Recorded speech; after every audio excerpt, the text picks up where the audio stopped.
Oh, it squirted me. Don't squeeze the orange facing you. That's probably not smart. We should go play our Christmas music while we're doing this, but it's copyrighted. Lord. I don't feel like 2 onions is going to fit in here. Maybe our onions are bigger than their recipe's onions. Oh, the butter. Welcome back to my channel and welcome back to part 2 of Cook With Me Thanksgiving dinner. I don't know what to call this. But this has been a really fun video. And if you missed part 1, feel free to check it out. It'll be linked in the corner up here and below in the description. Let's just jump right in. Let's not waste any more time.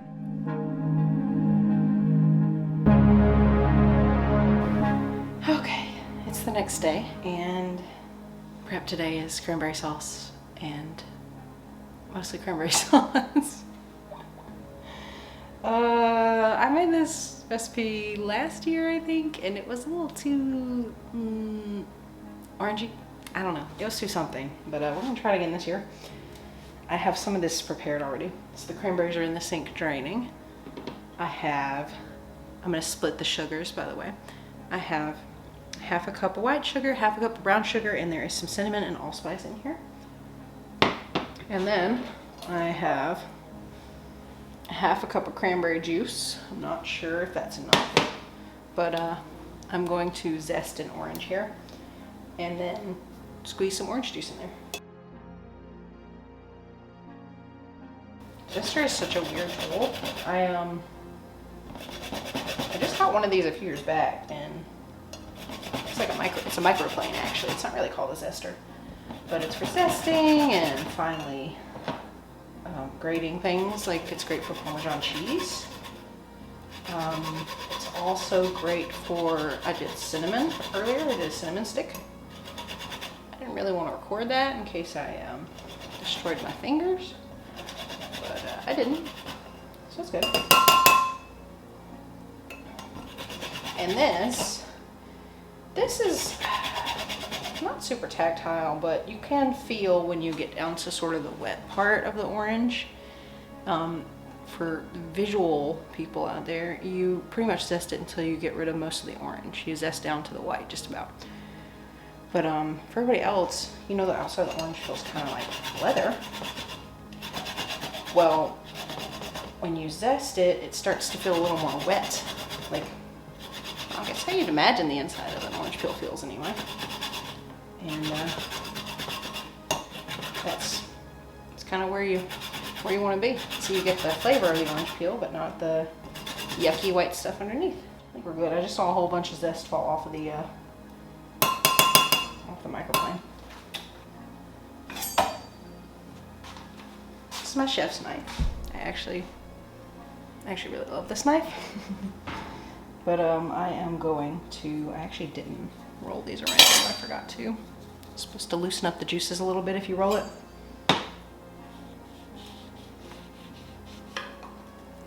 Alright, now I'm gonna put this little strainer, it's a very fine wire strainer, into my measuring glass here for the orange juice and cranberry juice. And I'm just gonna squeeze these because I don't actually have an orange juicer. I have a lime juicer and it's a little small. I might get used to it. I don't know.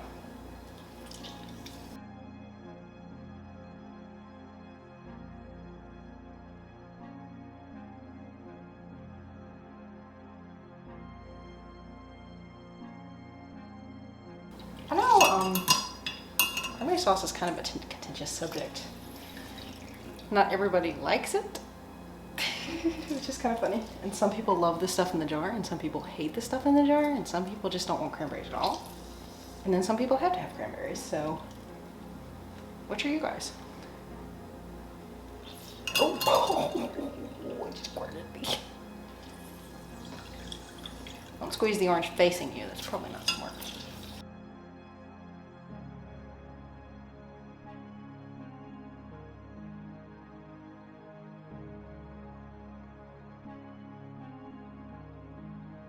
Now, I am going to turn this burner on medium heat.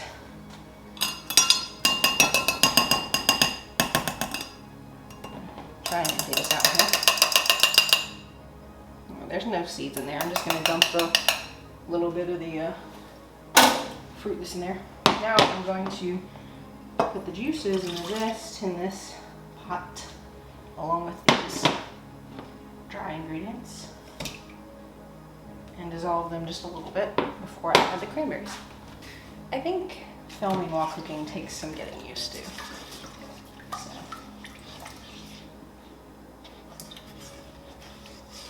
I will get some shots of this to put on the screen for you guys so you can see when I get the cranberries in there, especially because the cranberries start to pop on their own and they release pectins or whatever they're called and make their own jelly. It might help if I put this on the burner. I'll try and look. I'm gonna turn this up just a little bit. I think it's about on 7. Can't really read these very well. The guy who owned the house before us had these child-proof locks on them, and the front plate of this is some kind of soft metal, maybe aluminum or something.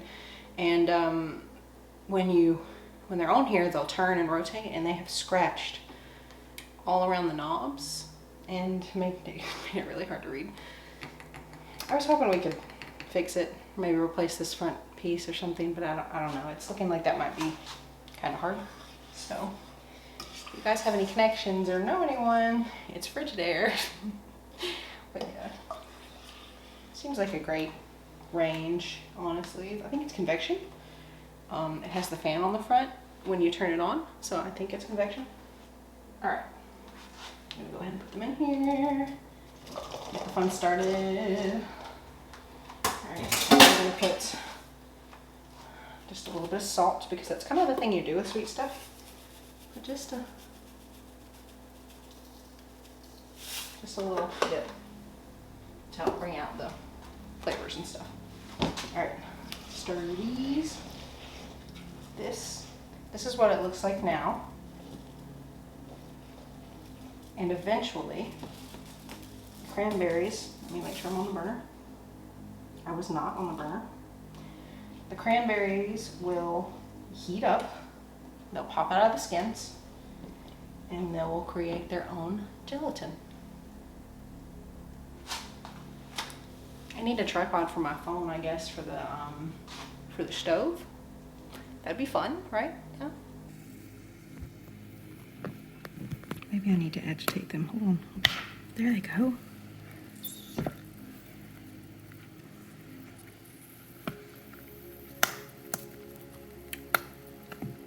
There they go. Popping.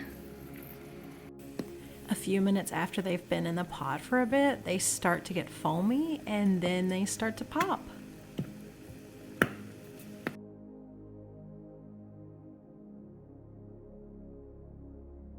Next is the cornbread dressing.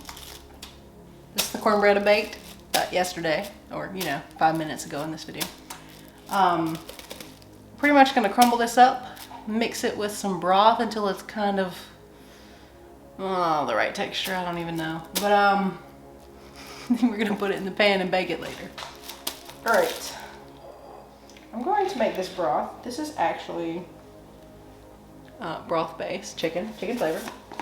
So they don't make turkey flavored, and if you did, I mean, hardly ever use it. So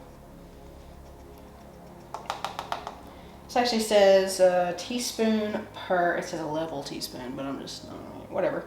A teaspoon per cup, and I have 3 cups in this container, so get about 3 teaspoons. This kind of cooking is not an exact science, so I'm not really worried about it. Alright. I don't know how much of this I'm going to use, so, but I'm just whisking it. I actually heated this water up. Hopefully it helps it kind of dissolve faster. Looks like it did pretty good. Alright, now, this is the cornbread. Probably should have cut this, but I'm just gonna take it like this. It's cold, so it's kind of hard. Probably gonna be using my fingers in this, honestly.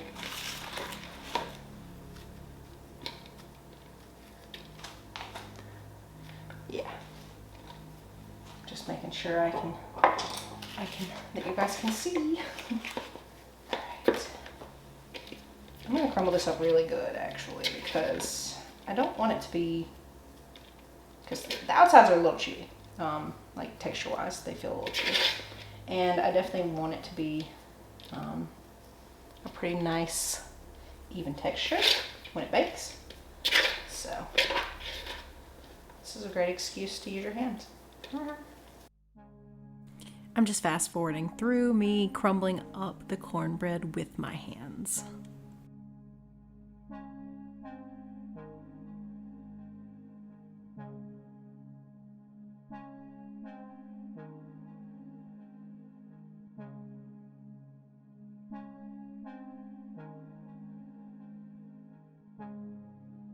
Yep, yeah, I think we're good. Okay, I'm gonna wash this off, and then I'm gonna get an actual spoon and stir it in. This would be great for a big old wooden spoon.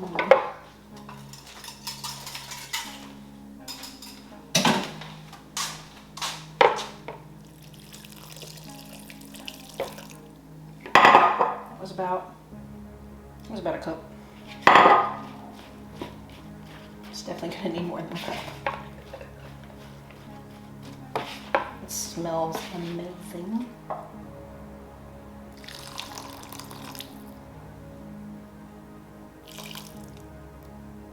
Almost down. Almost down a cup.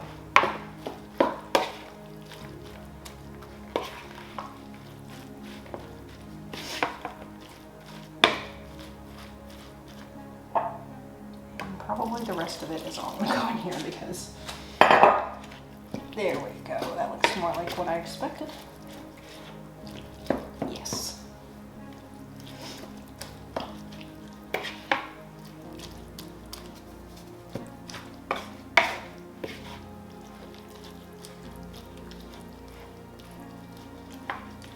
Cornbread is going to absorb all that broth too, and become this really delicious texture if I did it right. I'm gonna spray this with some cooking oil.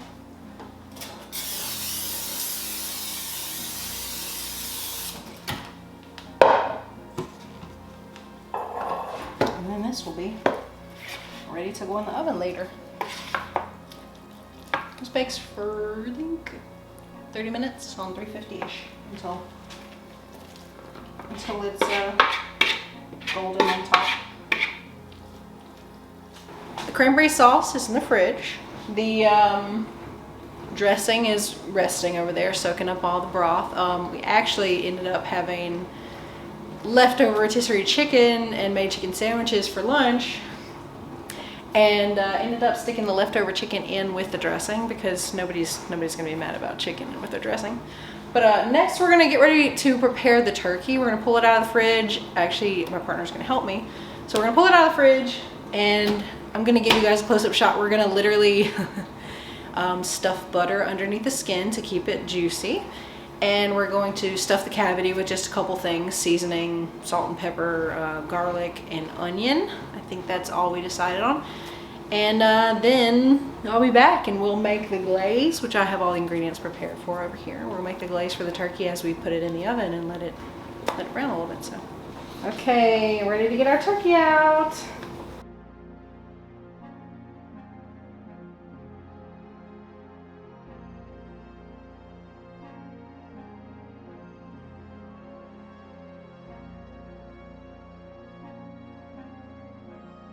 All right, awesome. Okay, so what you do with the next part is you come in here and you, is it this side you start with or the other? Yeah, it's this side. It's this side.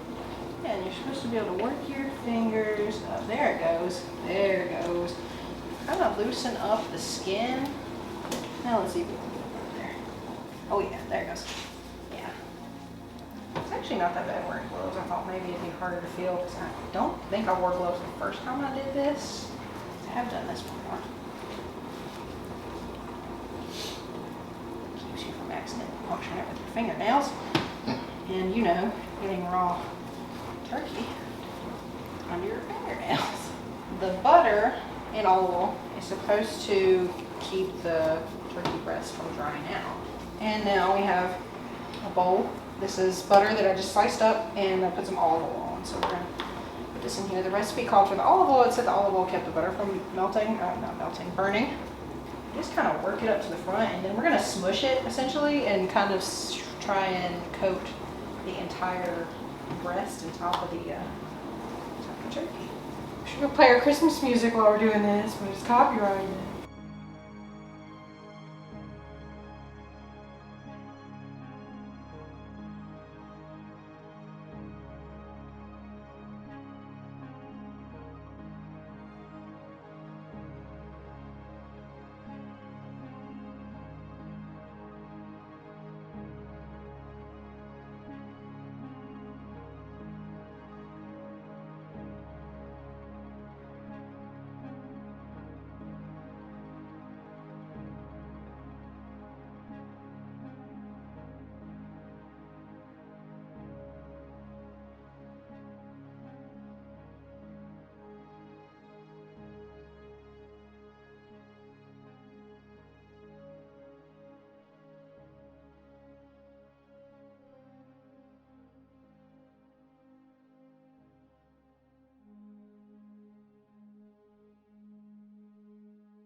All right, yeah, we're gonna shove 2 onions in there, a few cloves of garlic because we like garlic, and then I'm gonna let you salt and pepper when I hold it up in a minute.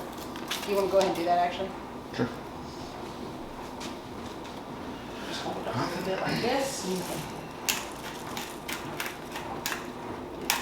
put it in there. I don't know when, I can't see in the cavity.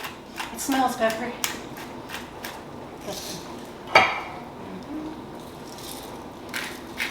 Technically supposed to use that salt for it, but we have a salt dish. One of these days we're going to get a cute salt dish really good, so you can do the sprinkly salt. Oh Lord.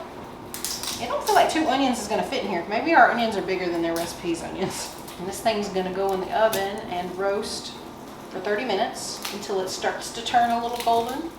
And that's when we're going to work on the glaze and glaze it, and then turn the oven down and cook it a little slower for the rest of the time.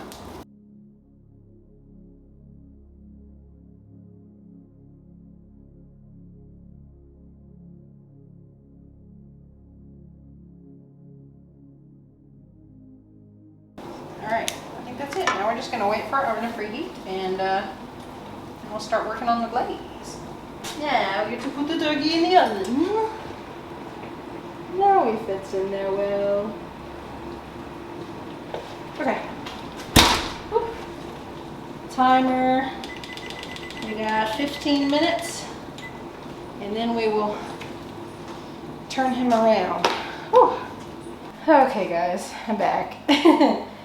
Here we are with our glaze. I was just watching the video to kind of make sure I had all the ingredients right, and I actually did have to adjust because I had way too much orange peel and not enough rosemary. Good job.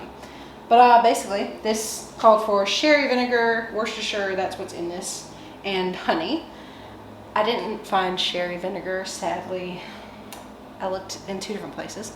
Found red wine vinegar and read that I should use slightly less because red wine is a little less mellow than sherry vinegar. Now, that's not coming from my own experience, it's just coming from what I read.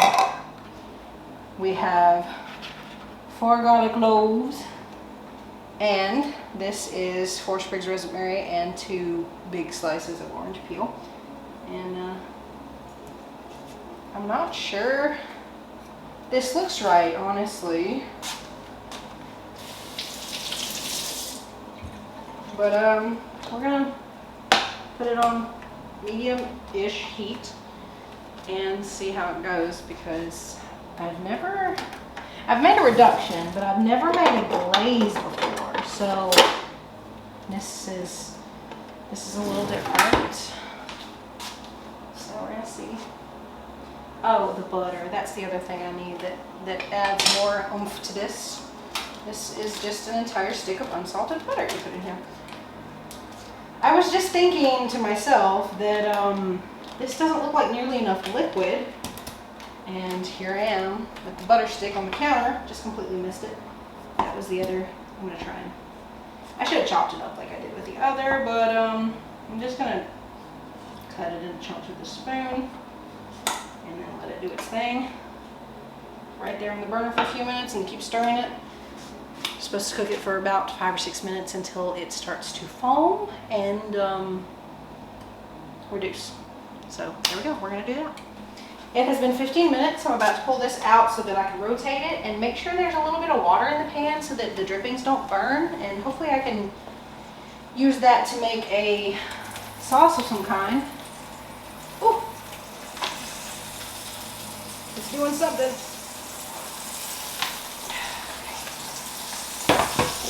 Yeah, I'm gonna rotate it, but first I'm gonna put a little water.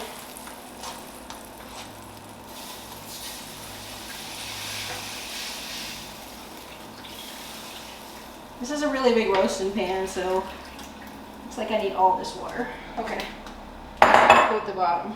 Okay, so I pulled it out this way. I'm gonna rotate it around this way, just like this, and then put it back in. It's starting to get brown already. Oh, it's so heavy.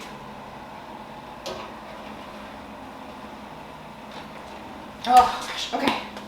My glaze over here is definitely starting to bubble and it's definitely starting to smell. And like in a good way. But I'm gonna cook it and hope that that vinegar smell kind of cooks down a little bit. But oh yeah. I'm gonna have to turn this fan on because we have Nest Protect smoke alarms and CO2 sensors or whatever. And they're really sensitive. I have been literally making ramen in here, boiling with water, and it's said that there's smoke in the kitchen. I'm like, no, it's just steam, it's okay. But yeah. Okay, so as you can see here, I just actually went ahead and pulled the bird out. I didn't get it on camera, sorry. It was very uneventful. I can see that it has some kind of color on it already. And I've turned the oven down to 300 because for the rest of the bird's cook time, it's gonna cook on 300. And I've got our glaze here. Let me get the spoon right back.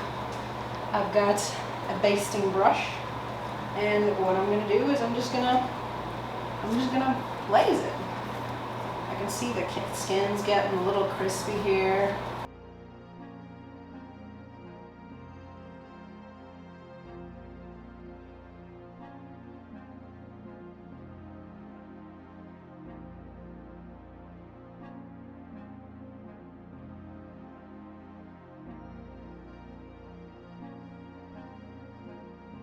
All right, I'm actually gonna let, careful Danielle.